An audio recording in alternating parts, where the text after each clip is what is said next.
Dad, look!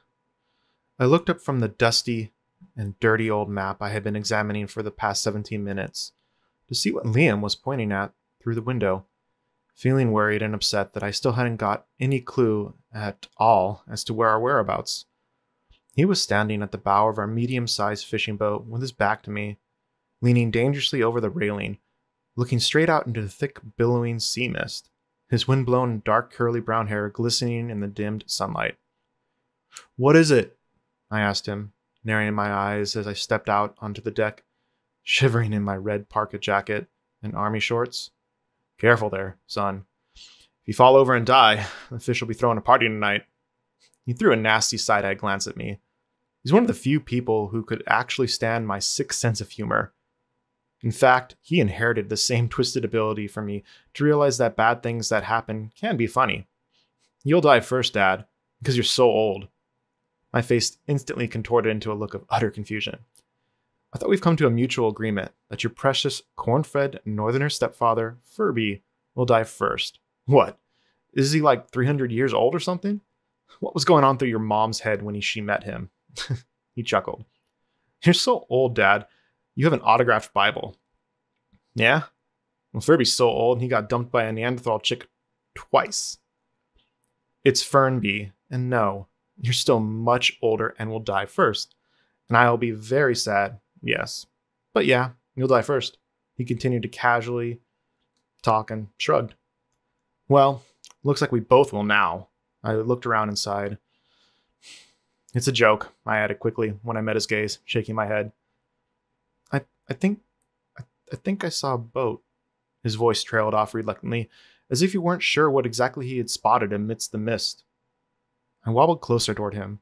We were surrounded by thick mist, which obscured everything from our sight.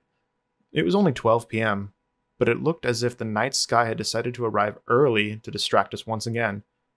We had been stuck here for 5 hours, tossed about by the wind and waves, because the engines had somehow shut down, and I could not, for the love of God, turn it back on. But it seemed like nothing could dampen my son's spirit. He's only 14, but his tendency to always stay positive under difficult circumstances never ceased to amaze me. I turned my head and spat as sea mist rose above the surface on the breeze, and with it the acrid smell of brine. Where is it?" I asked, looking around in confusion, trying to make out the outline of a boat nearby. He raised his hand again and pointed at a vague and blurry silhouette of another fishing boat in the distance, about 200 meters due west from where we were. "Hello?" he shouted loudly. "Hello?" I chimed in. "Can you hear us? We need your help. We're stuck here. Hello?" A few minutes later, the boat finally came into clear view as it floated closer towards us. Then I noticed how strange it looked. It was covered with efflorescence all over its bow and stern, as if it had been left out in the open sea for months. The wooden hull also looked fragile, and was covered in barnacles and other marine growth. "Hello?" I called out again as it inched closer to us, and then our boat shook lightly as it gently collided with the strange boat. I rushed back inside our cockpit and grabbed the rope I had tucked away below decks, and then I hopped onto the other boat's deck, carefully, and threw one end of the rope to Liam. "Tie it up tight on the railing, son," I told him as I secured the other end onto the seemingly abandoned vessel. "Maybe they have a radio we can use to alert the Coast Guard of our location," he asked. His timid voice projected my own hopefulness. He jumped onto the deck behind me and yelped as his left foot sank into the deck boards, sending him off balance and toward the railing. I quickly wrapped an arm around him for support. "Careful, son. This boat may have been stranded out here for months. It's deteriorating," I warned him. "You could have told me before I jumped, though." He rolled his eyes at me while trying to pull his foot out of the hole he had just torn into the wooden flooring. "Ouch!" "What?" "My leg." I bent over to take a closer look at his shank. There were small scratches and small wooden dirbs all over his leg. "We'll need to dig out the splinters if there's any in your skin," I sighed, and stood up straight. "Wait here. Maybe they have something we can use to clean your wound." "They? There are no people on this boat." I pulled at the loop I had just made to make sure it was safely secured. Then I began to walk slowly and carefully towards the cockpit. The door was slightly ajar, the round glass window covered in a thin layer of dried salt as well. It looked dark as I peered inside. Weird, I thought to myself. I didn't recall any report of a missing fishing boat here in the last few months. I grabbed the handle and proceeded to push the door open. A mixture of suffocating brine and horrible stench wafted out through the open door, and I instinctively put a hand across my mouth and nose so I wouldn't throw up. Inside, hanging from a tangle of cables twisted together and secured on the ceiling, with its back to the door, was a partially mummified corpse of a man. Its lime green parka jacket and exposed parts of its body completely covered in white patches of dried salt. Its blackened skin was already peeling off, revealing the bones underneath, gray and brittle due to the long exposure to weather and brine. Dad? What? Liam! No, don't go! But it was too late. He walked past me and saw the corpse. He jumped back instantly and shrieked in terror. He stumbled over his own foot and landed hard on the deck, wide open, face as pale as the billowing fog surrounding us. Liam, it's okay. It's okay. I tried to calm him down, pulling him into my arms and dragging him away from the horrifying sight. Is that a man? He asked with trembling lips, breath wheezing in and out. It's okay. Don't look, I told him as he tried to take a closer look at the lifeless body in the cockpit. This would probably traumatize him for the rest of his life. He had never seen a dead body in such a horrifying condition before. Dad, maybe we should just leave it alone. Untie the boat, he said, still shaking all over. His skin felt cold as I half dragged him back to our own boat. Nothing to be scared of, son. It's just a dead body. I can't do anything to you. I'm here, okay? I bent over and hugged him reassuringly, trying not to show my own fear. Just leave it alone, Dad, please, he begged, his blue eyes brimming with tears. You go back inside now, okay? There's a small flask of whiskey under the mattress. Clean your wound and wait for me. Aren't you coming with me? His eyes strayed off to the side wildly, as if wanting to see the corpse again, but unable to bring himself to do so. I'll have a look around for a bit. Maybe there's something here that we can use, okay? He nodded slowly, but still looked hesitant as he scurried towards the railing and jumped over onto our boat. In a distant way, I registered I wasn't such a bad father to him. Not in the slightest. He had always been a good kid, and always listened to me.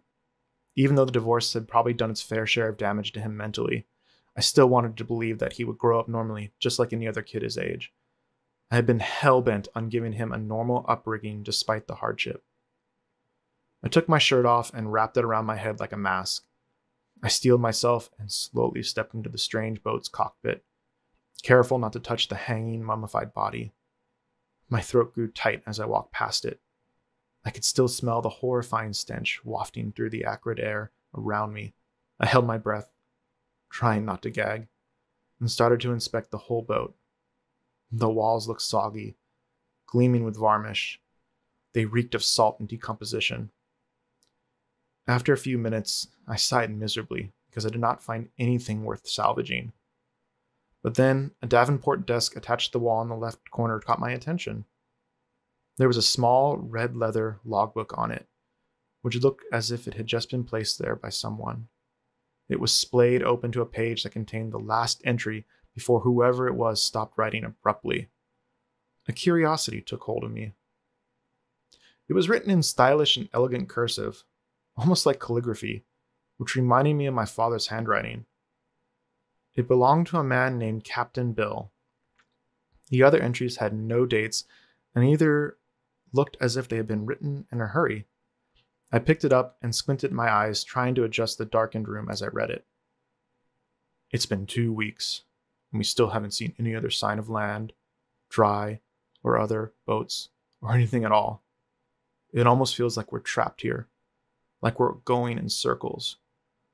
2 of my crewmen lost their minds last week and jumped off the boat because they believed they had seen land in the distance. They had been acting bizarre for a while. All of them. We are far away from anywhere. They did not return, as I expected. It's only me and Eddie now. He's been talking in his sleep about the 1,000 years old wave When I asked him about it the following morning, he looked confused. But at night, I hear him again. He keeps saying it's coming. I don't know what to do. Seems like I'm the only one who hasn't lost his mind on this boat. The next entry had been written as if the captain was either in a hurry or in a delirious state himself. There were a lot of scratches here and there, which made it almost impossible for me to read. I think I've lost my mind already. Last night, Eddie walked out the door and disappeared into the fog. He's gone now, but I kept hearing his voice calling out to me all night long.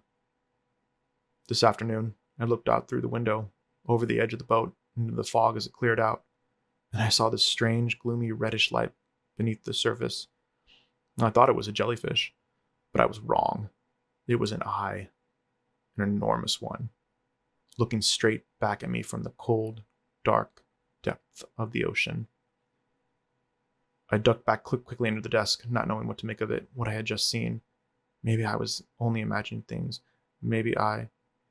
A loud bang shook the whole cockpit suddenly as the door swung shut on its own. I almost jumped out of my skin. The logbook fell off my hands and landed with a dull thud on the desk. Okay, time to go, I thought to myself. I walked past the corpse and quickly crossed to the door. I grabbed the knob hastily and turned it, but it didn't budge. What the hell? I turned it again harder repeatedly, but to no avail. The thing wouldn't open. I sighed and tried to stay calm. This is stupid. No, I won't be stuck in here with a fucking dead body, I whispered under my breath. Again, I turned and pulled at the doorknob carefully, pushed it, pulled it again, turned it, and it still didn't work. I stopped and slowly turned around. There has to be a way out. Or not. The cockpit of the boat wasn't connected to any other rooms. The stupid door was the only way out. I checked the shelves on the desk, but I couldn't find any tool I can use to jimmy the door open with. I turned towards one of the portholes next to the steering wheel and looked out. There was nothing out there, only the eerily calm ocean as far as the eyes could see. I shook my head. An overwhelming silence was filling up the cockpit, only broken by the rhythmic pounding of the ocean. Liam! I yelled tentatively, as if not wanting to disturb my host's rest. I stood by the window, looking out towards our boat. I banged on the glass hard and repeatedly, and then stopped to wait. Liam! No answer. Well, then, I blurted out. My voice came out hoarse, and a pitch higher than I had intended to. Guess I have to break one of the windows. Sorry, Captain Bill. I held my breath, took the shirt off my head quickly, and wrapped it around my fist. Suddenly, the whole cockpit seemed smaller and more cramped than it actually was, as if the walls were closing in on me. I could also feel the dead body swaying from side to side as a sudden surge of swells rocked the boat. Its presence was tangible right behind me. Without thinking twice, I moved to the side, turned my head as far as possible from the window for safety, and swung my fist hard into the glass. It shattered into a tiny million pieces with a loud crash. After carefully moving some of the glass, I heaved myself up and climbed out safely, without so much as a scratch. I untied the rope that connected the two boats immediately, hopped back into our boat, and with all my might pushed the strange boat away. I waited until it disappeared behind the thick gray curtain of fog, its silhouette dissipating into a blurry outline of amorphous mass. I decided my son was right. Maybe we should just leave this mysterious boat alone. For some reason, I did feel it would do us more harm than good being so close to it. The waves had now calmed to a gentle lapping around us, enabling me to hear the sound of thunder rumbling in the distance. A storm was brewing. What are we going to do now? Asked Liam as I joined him in our cabin, struggling with the weight that had settled in my chest. He was huddled in bed, looking down closely at his bandaged leg, with a curious look on his face, prodding it gently. We wait, I told him, not feeling like explaining our situation to him and all over again. Jesus, Liam, don't touch it. He looked up and grinned at me as I lay down right next to him. Dad, you've got some cuts there yourself, he pointed at my left calf. I stood back up immediately. Broken glass, I replied, walking towards the windows to take a better look. I frowned at confusion. There were 5 long reddish lines on my calf, which looked more like scratch marks. When the clock struck 5, I woke up to an eerie and overwhelming silence settling over the sea around us, usually humming with a gentle pounding of waves. I stood up straight in bed. Liam was snoring peacefully next to me, curled up in his blanket. Suddenly, the door squealed as it swung inward. I turned my head and glanced at the darkening gray sky outside. It was unusually quiet. Unlike before, I could no longer hear the splashing of the waves against the hull. I jumped off the bed and wobbled out through the open door onto the deck.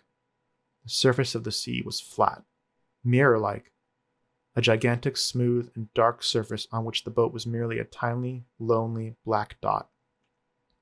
Not even a ripple was in sight. I shuddered when an old legend my father had once told me when I was little flashed into my mind.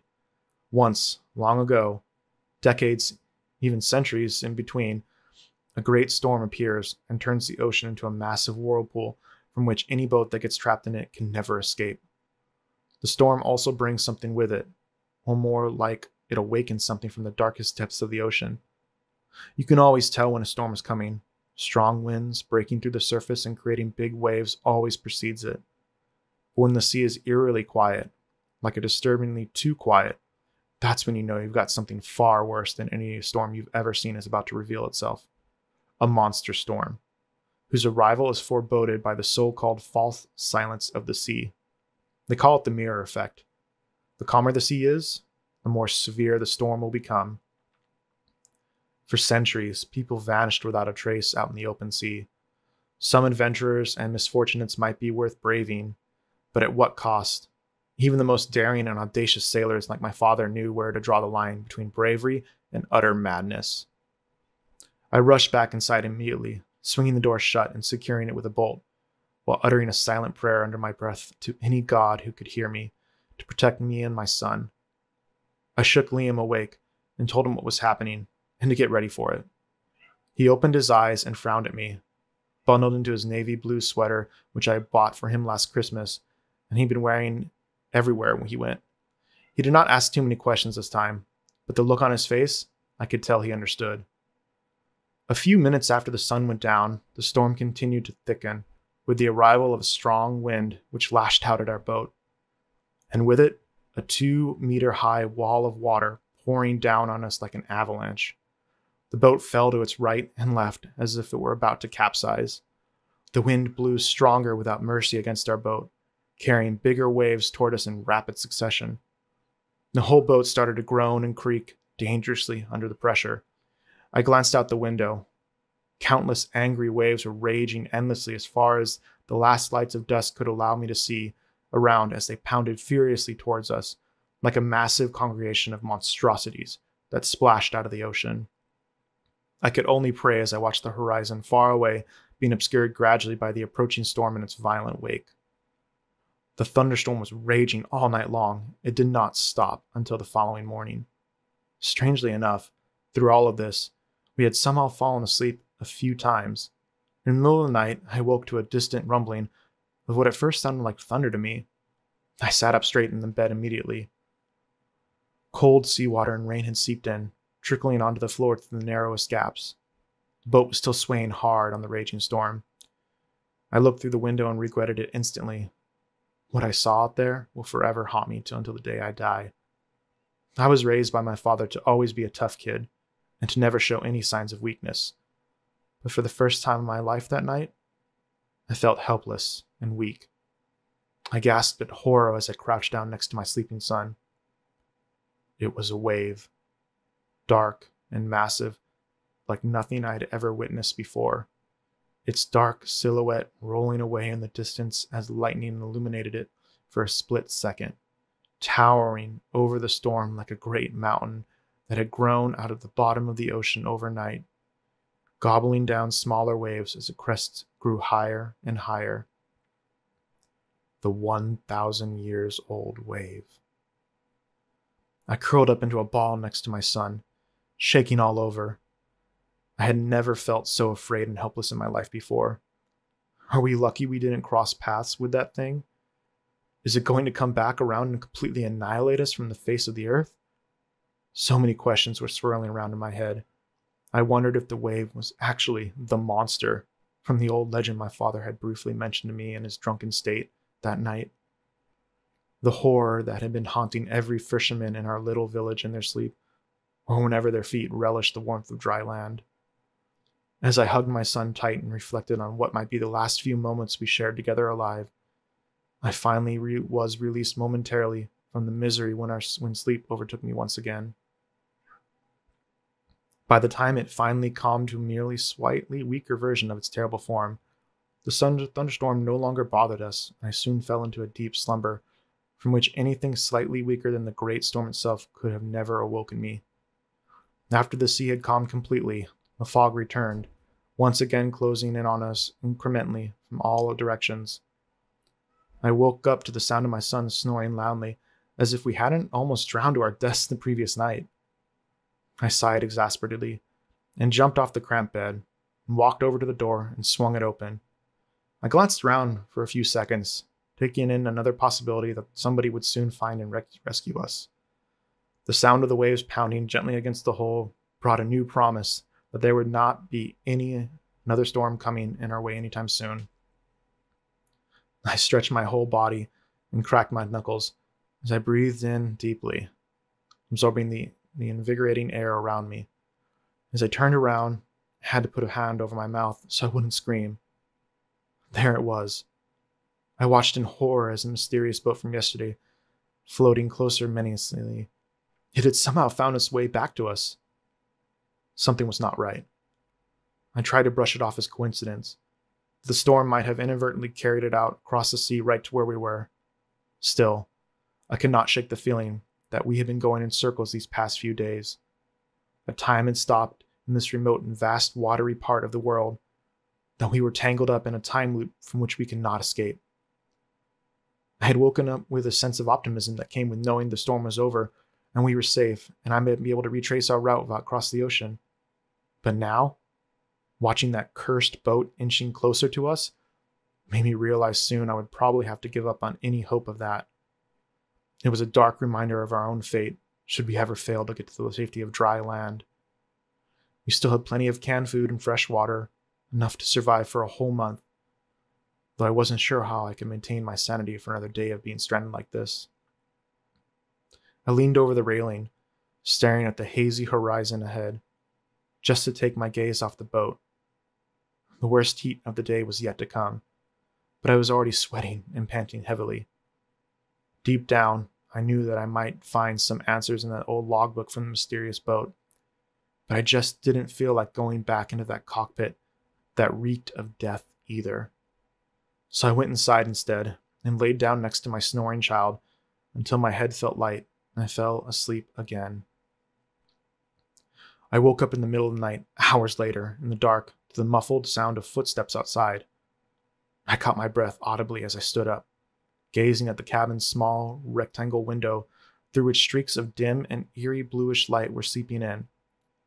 Somebody was out on the deck. I untensed my neck and started to stagger towards the cabin door. Something felt wrong. I looked over my shoulder at the bed and let out a gasp. Liam was nowhere to be seen. I stormed through the door and into the cockpit immediately. Great terror was filling up every fiber of my being, like venom, as I looked around frantically for my son. "Liam?" I yelled as my hand touched the doorknob. I pulled it open, and a strong gust of wind greeted me as I stepped out onto the darkened, wet, and cold deck. The sky above was a massive portal into the dark realm, a floating abyss ready to swallow the whole world into nothingness. The sea was lapping against us. I was wrong. The storm had returned. It wouldn't leave us alone. I saw my son standing at the railing, both hands reaching out towards something I could not see, his whole sweater soaked in rainwater. "Liam, what the hell do you think you're doing?" I staggered across the deck quickly, grabbing the hood of his sweater and pulled him closer to me. His eyes were open, staring blankly into the distance ahead, whispering something I could not hear over the din of the howling storm. I struggled with him for a while as he started to wobble over to the railing again. "Wake up! God damn it!" I patted him slightly hard in the face when a rogue wave suddenly ran amok and crashed over us, threatening to obliterate everything in the way. We both fell as the boat started to tilt to one side.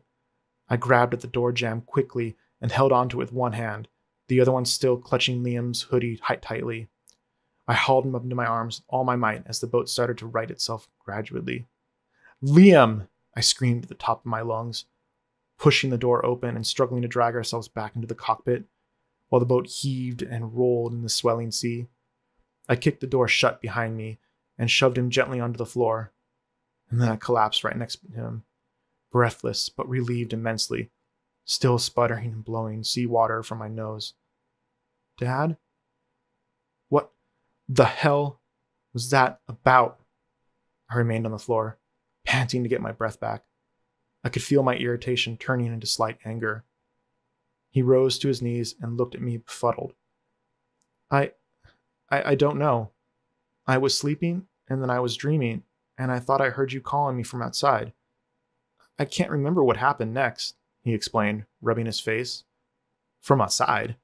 I was sleeping right next to you, son. How could you possibly think I was outside?" I heard your voice, Dad. I know I did," he insisted, his frown deepening until his eyebrows met, as if he was trying to remember something. It's the boat." His voice trailed off. "What?"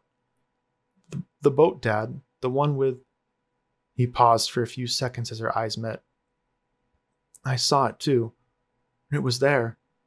It was out in the storm. It has come back for us." I scrutinized his face closely for a few seconds, trying to determine if he was telling me the truth or he was just messing with me, which prompted him to look away nervously. Or was it because he was scared? I got back to my feet immediately and rushed to the porthole to look outside and peer down into the inky water. At first, no distinguishable shapes could be seen in the wet murk of the raging storm, other than the indistinct white crests of waves breaking and crashing against one another. And then the thunder tore through the sky, followed by a blazing flash of lightning, which illuminated the whole terrible display of power of Mother Nature. It only lasted for a few seconds, but long enough for me to make out the dark outline of another boat swaying through the towering walls of water. "Liam?" My voice wobbled with fear, eyes locked on the ominous silhouette of that boat bobbing back and forth in the distance. And then, as another flash of lightning struck, I saw something crawling on all fours across the deck of that boat, scurrying into the cockpit before I had a chance to see it clearly. "Dad, what is it?" Liam squeezed my shoulder tight. His hand was cold. He saw it too.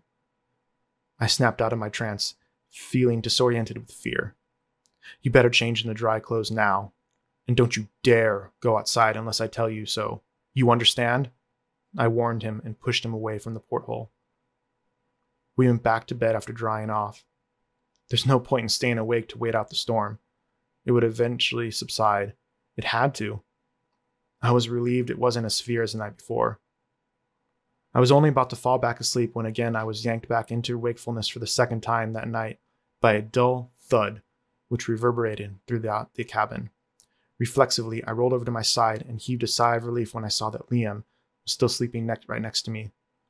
All the hairs on my body stood on end as I slowly made my way to the cockpit, holding my breath when the four floorboards creaked under my weight. Strangely enough, the storm had already subsided. A sickle moon, partially obscured behind a dark, somber cloud, was hanging low in the sky.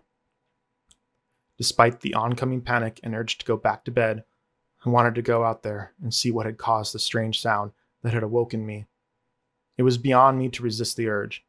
I needed to protect my son from anything that might harm him.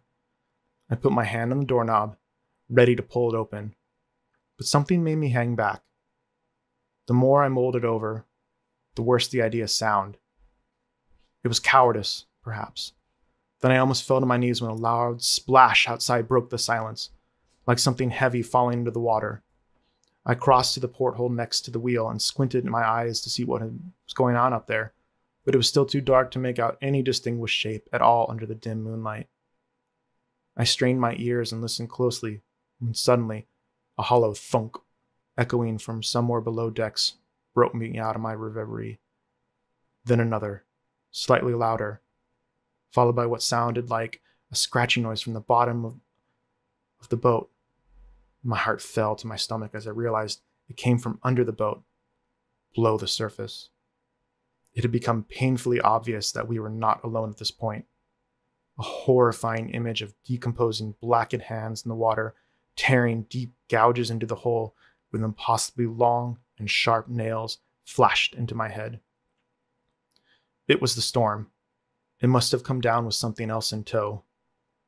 As I kept peering out the porthole, the sound of footsteps out on the deck behind me made my blood freeze instantly. I turned to my left frantically and saw a dark figure of a man standing at the bow with his back to the front of the cockpit, muttering undecipherable words quietly to himself. Recognition dawned on me as I squinted both eyes to have a better look. The outline of his tattered, lime green parka jacket, glowing dully under the pulsating icing glow of the moon, brought back a sense of unwanted familiarity. The horrifying image of it hanging stiffly from the ceiling of the cockpit was burned at the back of my eyelids involuntarily. Suddenly, he turned around stiffly, in a crooked manner which prompted me to duck down quickly and alarmed behind the steering wheel, finding it almost impossible to breathe without making a sound. The creaking and groaning of the floorboards out on the deck told me that he was tottering slightly towards the window, towards me. I crawled hastily to the door and almost tripped over my own feet. I cursed my own clumsiness and lack of better coordination as I pressed my back hard onto the door and forced myself into a sitting position with my knees drawn up against my chest. The room grew dimmer as he stood before the windows to peer inside, blocking the moonlight and casting a long shadow on the floor. I held my breath, trying not to move. Fear traced a cold finger down my back. "Shit," I muttered under my breath. The shadow lingered there for a while as the man stood like a statue. I didn't know for how long, but he just stood there motionless, devoid of any indication as to how a human being was supposed to be. Why does it feel like time moves slower when you are holding your breath in fear? My mind veered into a dark place, formulating plans of what I should do to protect my son from whatever that thing was out there on the deck. "Don't," he hissed sorrowfully. His tone was somber and full of remorse. "Come." He put a rotting skeletal hand on the window pane and started banging on it weakly. "Back." The words came out like sloshing waves against the side of the boat, cold and bitter. A wet, choking sound that made me cringe in disgust. And then he was gone. I took a deep breath as soon as I was convinced we were safe. The fog had lifted and the sky was clearing up. The moon rose higher above the sparkling water. No sign of the dead man and his doomed vessel.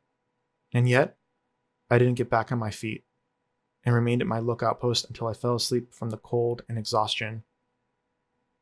We were found by some mackerel fishermen on their way back to shore the following day, fortunately. They had been sailing around a storm for weeks when they spotted our boat. When I asked them if they had run into another boat with a corpse aboard, they told me that they had no idea what I was talking about.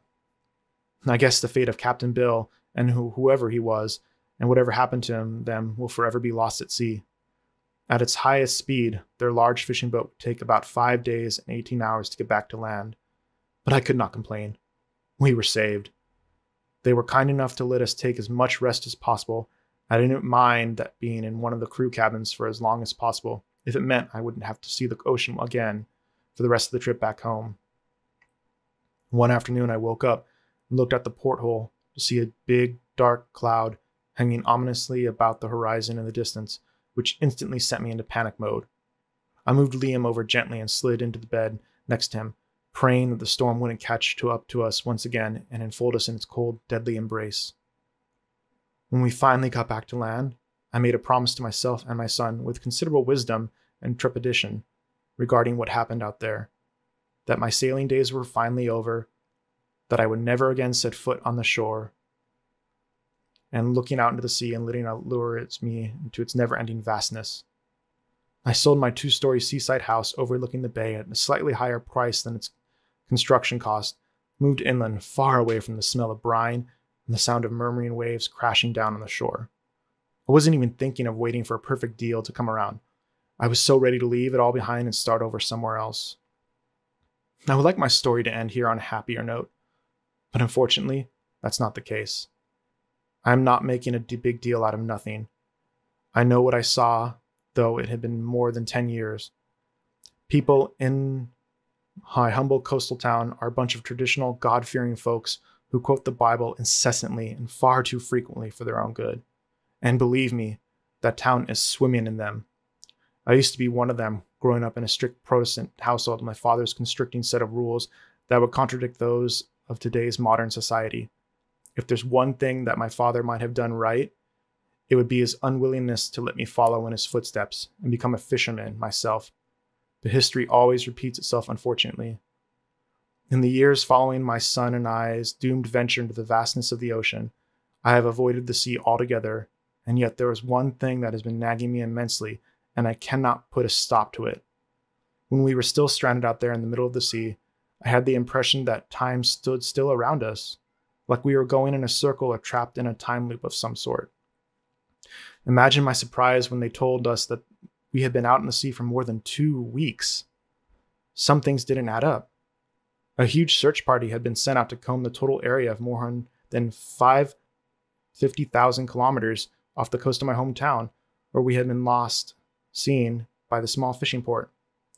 They had found no trace in my boat, which was absurd. It had only been a few hours after we passed them out the bay when the boat engine broke down. How could they not have found us? We hadn't been that far out. Also, no large-scale thunderstorm had been reported before and during our fishing trip, which didn't make any sense. A storm of that magnitude, like the one we were in, can never go unnoticed by any high-tech weather stations we have today. And how about the fishermen who rescued us? They told me they had been avoiding a storm when they found us. But all in all, I was grateful we were saved, and I didn't pursue the matter any further.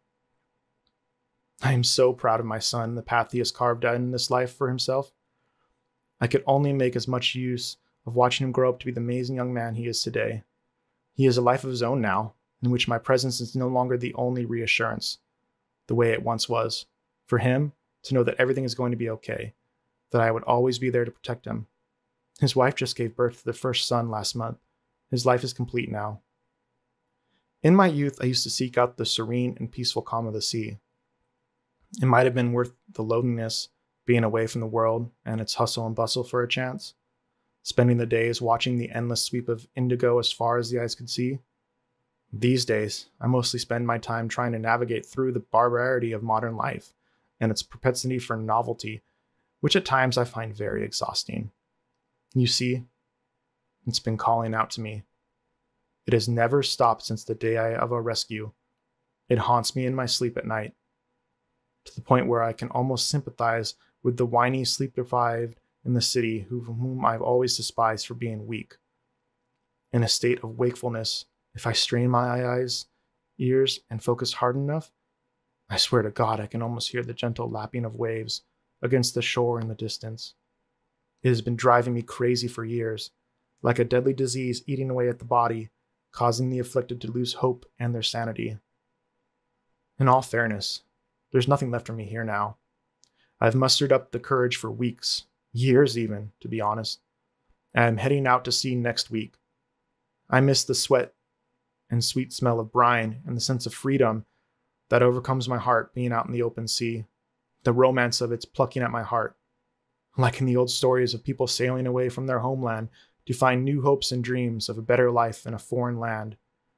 And I pray for my son to find as much happiness in life as I do in the ocean.